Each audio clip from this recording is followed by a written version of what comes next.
Last night, we lost a beloved frontman of our nation, a troubadour, storyteller, and courageous icon.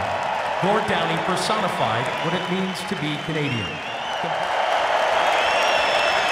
It's been 1 year since tragically hip frontman Gord Downie passed away, his death taking hold of an entire nation.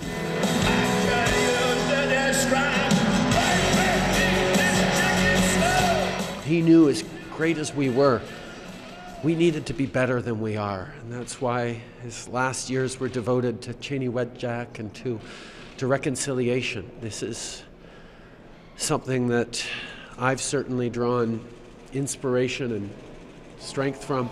Gord Downie's mesmerizing stage presence didn't only captivate fans, it also inspired a generation of Canadian musicians, many of whom will never forget the first time they met the legendary singer. We were all pretty excited, and we were all fairly drunk. And I went up to Gord Downie and I said, like, "I love you," and he said, "I love you too."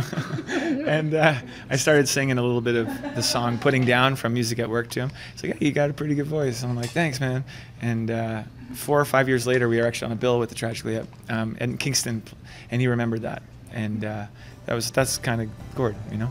They were a huge influence on me in kind of the formative years of really discovering a passion for music and Canadian music in particular when I was in high school. And yeah, some of my first big concerts were, seeing them. You can't see me, I am the stranger.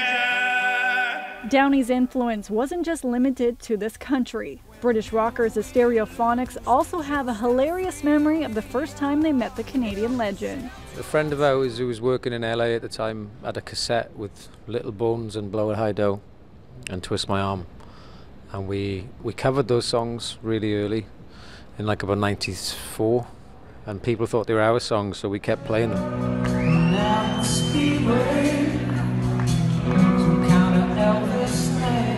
In the post that you guys had on social media, what was it that Gord gave you?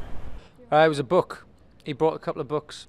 Yeah, he came backstage, he knocked on the door and he said, "I'm going down, the insurance salesman." And he came in with a couple of books for us. Gord Downie passed away on October 17th, 2017, following a battle with an incurable form of brain cancer.